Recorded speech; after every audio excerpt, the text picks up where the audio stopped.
Ryan Simonelli wins his second PBA Tour title. Dom Barrett has some beer. And Jason Thomas continues his endless nightmare bowling against me. Next on the Bowling Center.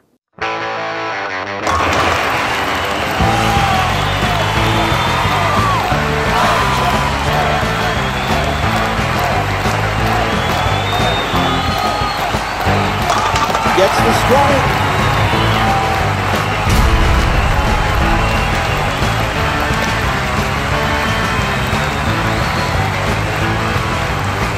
Welcome, bowling fans, to another edition of the Bowling Center. I'm Jason Thomas, the bowling guy, and yes. This is the internet bowling personality, Jeff Goodger. Still yes. Yes, and we had an exciting episode of the World Series of Bowling yesterday on ESPN, airing for the first time. Ryan Simonelli bouncing back to win his second career PBA Tour title, Jeff. The PBA Chameleon Championship begins with last week's hard luck runner-up, Ryan Simonelli, squaring off with fellow one-time champion Tom Smallwood. In fact, everyone on the show is a one-time champion. Look at them all shaking hands. Who will number 2 work for? With Brunswick ball reps forced to choose sides, a sight so tense only Axe and Smash drawing numbers 1 and 2 in the 1989 Royal Rumble can rival it, the crowd sensed something special brewing. Unfortunately for Tom Smallwood, that something special was a lot of X's on the board next to Simonelli's name. Simonelli dropped strike after strike after strike as Smallwood played an ultimately fruitless game of catch-up, leading to a 255 to 197 trouncing. Sorry, Smalls, but you'll get to try again next week.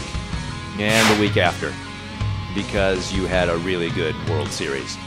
Brian Kretzer, sporting a shirt the color of Rudolph's nose intended to guide his slow, steady sleigh right to the championship, came in as the second seed and was clearly determined to turn that into his second title. Strike, slaps out the 10 to Kretzer. Simonelli, apparently not accepting that the hare always has to lose to the tortoise, showed Kretzer exactly what he showed Smallwood, a lot of strikes. Actually see. Yes! Yes! Yes! Speaking of showing, hey, did you see they're bowling on blue oil? Look, it's blue!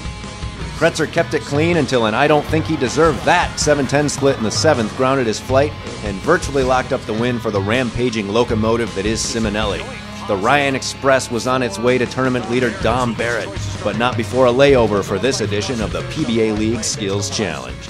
This week, the league franchise players were subjected to the obstacle course, and by obstacle course we mean bowling lane with rubber bowling pins that look like lava lamps scattered about. Ooh.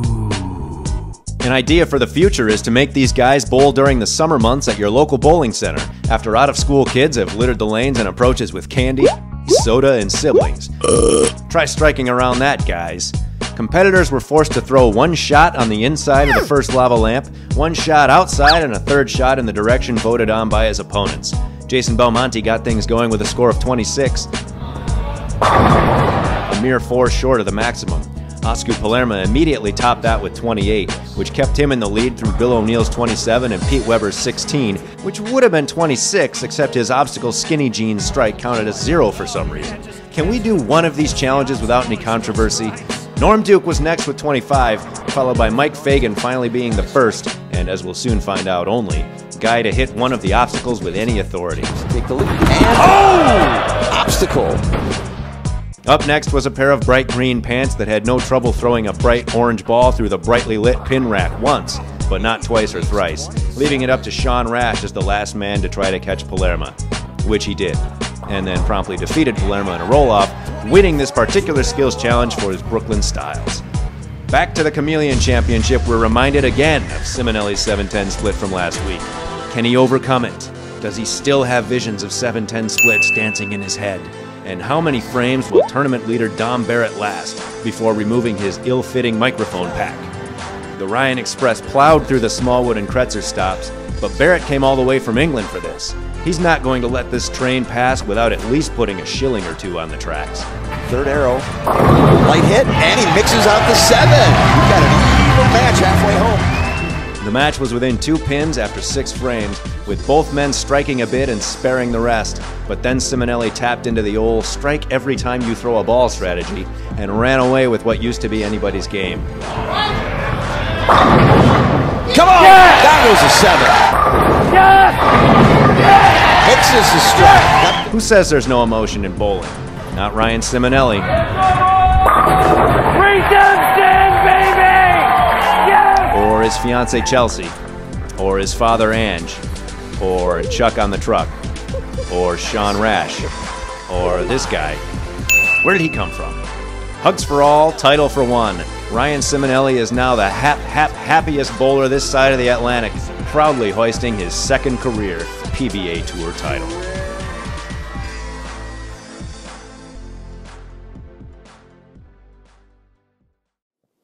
Jason, have you ever eavesdropped on a conversation between a bowler and a ball rep? Yes, and I've regretted it every time. And that's the way it should be, and I would like to give everyone out there a chance to regret eavesdropping on one of those conversations. So at the World Series, I grabbed a camera, I went up on the approach during practice and captured some of the audio from what these guys are talking about and took the liberty of translating it to English for all of you at home.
So this year's World Series of Bowling, Jeff, was dominated, much like you've been dominating me in our weekly bowling segments, by Dom Barrett, better known as Dom the Dominator Barrett.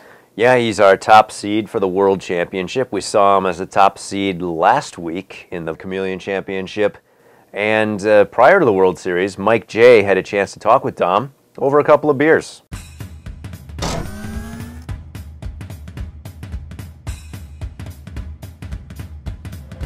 England's Dom Barrett, opportunity to have a beer with the Dominator. Cheers, mate. Hey, you burst onto the bowling scene and claimed your first PBA Tour title. Do you feel that you're the man now when it comes to competing, and any tournament you enter is a tournament you can win? Do you have that confidence? Yeah, I don't feel like I'm the man, I don't think. I think English people generally, I'm not so sure Stu's involved in this conversation, but even reading the paper on the way here, they were talking about modesty in English athletes, and I think that comes quite comfortably to me. I don't like to talk about successes too much, just like to go about my business quietly, but definitely whenever I enter a tournament, I have the confidence that I can win it, for sure. I don't go in there, you know, just spouting my mouth off, if you like, and telling everyone how great I am, but I certainly believe I can go and win any tournament any time. Where'd you grow up? I grew up, basically I grew up on the east coast of England, about an hour from London, a place called Walton-on-the-Naze. Grew up bowling there in a 9-lane centre on a pier from wood from 1960s, 64, and it is still the same wood today, I believe. Wow, wow. Yeah, that's a pretty old place. When did you start bowling competitively? I started bowling when I was 12 years old, and got to about 14. I started playing some junior tournaments in England, and actually started bowling for England when I was 16, 17, and then I played for the junior team, went into the under-24 team almost straight away at 17, 18, and then over here from when I was around 25, 26, I'm 28 now. So, so yeah, there's all those progressions in there, and you know, it's a long time and a lot of hard work that went into all of those, and it's still going on now, really. Just interesting to talk about what you just mentioned, just being a little more, maybe mannered is the right word. Recently in America, Downton Abbey has been a big hit, and just the English manner is a topic of conversation. The accent, of course, is always bandied as an advantage that you would have in all walks of life, from ordering a sandwich to, you know, maybe meeting a lady. What is it about the English manner that strikes one's fancy? I'm not sure, really. I haven't actually seen Downton Abbey at all. I don't know really what it's about. I heard a lot of people have been watching it, but I haven't. But talking about English sort of lifestyle, I'm not sure, to be honest. Like, even the other day, I think we were out in at the Weber Cup not so long ago, and you know, the Americans were walking through a door, and they just walked through, and there was a woman stood the other side, and obviously when an English guy arrives, they open the door and let the lady through. I'm not saying all Americans are like that. Maybe they had a bad day or something, but yeah, it certainly was a little bit noticeable then. I'm not sure if there's anything in. I couldn't tell you, to be honest. I don't dislike Americans or anything like that. So, but it is a different sensibility. Yeah, I think so. But I think also if you go around to a lot of places in England, and you know, you have, for want of a better word, chavs. So they're the guys who are around between 13 and 18 that stand on street corners with their hoods up in the rain, and you know, you hear about bad things that happen in England when sort of old women walk past and stuff like that. So you know, you're going to have bad things that happen all around the world for sure, including in England. But yeah, there are some nice people in England and some polite young people, and I think it's also quite refreshing when you see the older generation back in England, and they expect. I think some of the younger generation do have this sort of persona about them that make them almost intimidating, and then you see the older generation meet some of the younger generation where they're actually quite polite, and they all seem quite refreshed by that, and that not everything in the world is bad.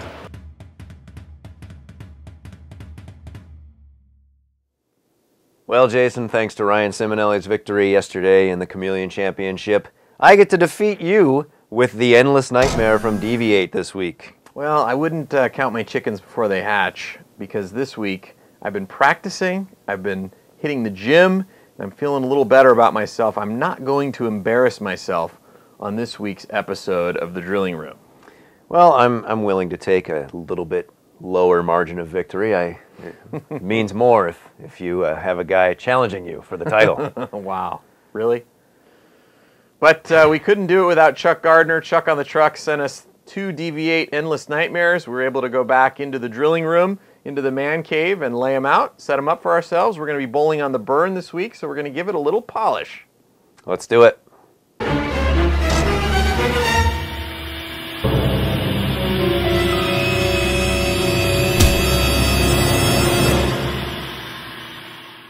Jason, Yes. look where we are. Yes, we are in the man cave once again, and we've got 2 more bowling balls to drill. The Endless Nightmare from DV8. Thank you to Chuck Gardner for providing us with these 2 15-pound babies. And we are going to drill them up in just a minute for super burn league conditions. Super burn. Get your pins today, Jason. That's right, pin-ups, baby. Pin-ups. So we're going to lay these babies out. We're going to put some surface on them. And first, we're going to bring them over to the ball spinner for some surface changes. Let's do it. Flowers on the wall, that don't bother me at all. Playing solitaire till dawn with the deck of 51. Smoking cigarettes and watching Captain Kangaroo. Now don't tell me. All right, guys, we've got very similar layouts in these two. This is Jeff's here. This is mine. We've got stacked layouts. Pins are both up. We've got some shine on the ball. The only difference is Jeff's mass bias and his CG are kicked out a little bit just to give him some help. But other than that, they're basically the same layout. So we're going to go head-to-head with almost the same ball, same layout.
That is really good.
Well, Jason, you're not as full of filthy garbage as I thought you were. You had been working out, you had been practicing, and you bowled the highest game in the history of the bowling center, but you still lost. Yes, I did. The middle game cost me.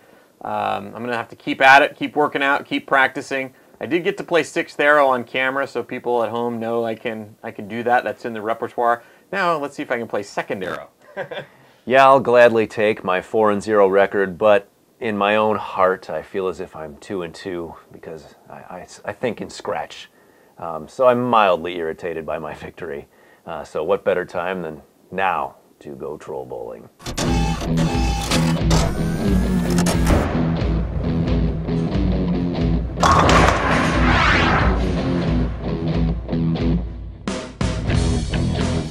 My never-ending quest to grow as a human being, I'm always looking for the next thing to become interested in or experience, and lately it's been philosophy and some of the great thinkers of our time. So I've been reading a lot of Socrates and Plato and Professional Bowlers Association message board posts, and one of the most compelling things to come out of any of this literature is the wonderful argument of Xtra Frame should be free, immediately followed by the PBA needs to bring in a whole lot more money.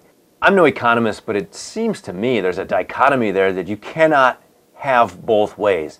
Pick one or the other. Yeah, Xtra Frame should be free. I wish I was not paying for a subscription. I'm on the thing, and I pay $64.99 a year for Xtra Frame. And yeah, I wish the PBA had a lot more money, but getting rid of the revenue from Xtra Frame is not going to give the PBA any more money. Addition and subtraction are exact opposites. You learn that when you're 2 or 1 or in the womb. I don't know. But you cannot have it both ways. You can pick one, pick the other. Xtra Frame should be free? Great. PBA should have more money? Great. You only get one choice.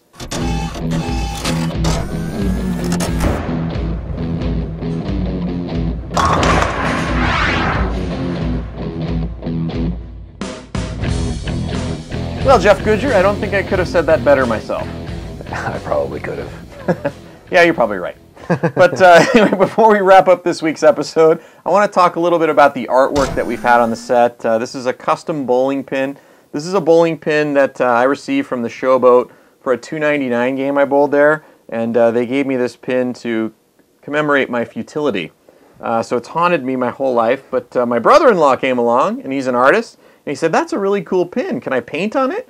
And I said, "Sure, why not?" He painted this. He painted a hibiscus flower. This is another near-miss 300 game, $2.99 pin. These are some childhood bowling pins I had. He made this one into a grenade, which is, I think, my favorite on the whole set. And these are really cool. So we're going to flash up his info. And if you're interested in having your own bowling paraphernalia or memorabilia customized by my brother-in-law, I get nothing from it. So it's all just really for him and for you to have something cool in your house. Check it out.